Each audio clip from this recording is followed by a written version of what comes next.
How can snowmen bring peace to two nations in a centuries-long standoff?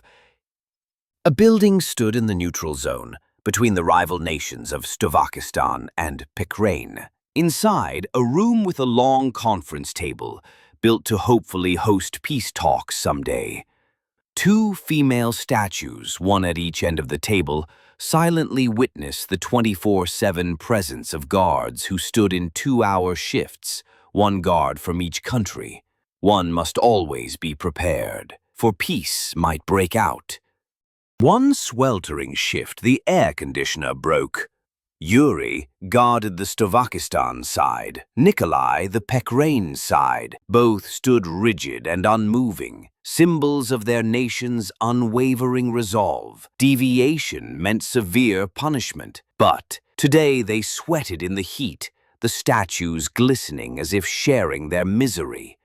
On their next shared shift it was cooler. A doodle of a melting snowman peeked from Yuri's pocket. Nikolai spotted it, suppressing a grin at the little joke of their shared suffering.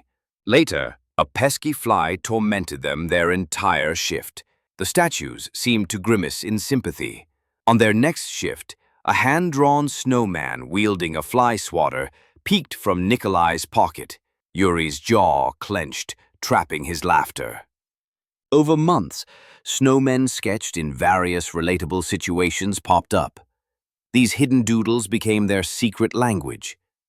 Despite their rigid roles amid national tensions, they forged a human connection. Years later, Yuri and Nikolai climbed the ranks until they found themselves back in that room as their nation's leaders, civilian attire replacing their uniforms. Neither recognized the other initially. Then, one mentioned guarding this very room decades ago.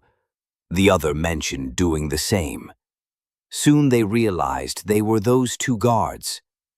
On the last day of peace talks, Yuri slid a figurine across the table, a melting snowman. Nikolai's eyes widened. He slid a snowman with a fly swatter. Their entourages glanced at each other, confused. The female statues seemed amused. Yuri and Nikolai erupted into open and free laughter, a sound impossible in this room for decades. A sound that now heralded true, profound peace. That was Snowmen Negotiators, a StoryBurst by Wayne Brandenburg, inspired by Josie's writing prompt, "Wooden table ready and waiting." Thanks, Josie.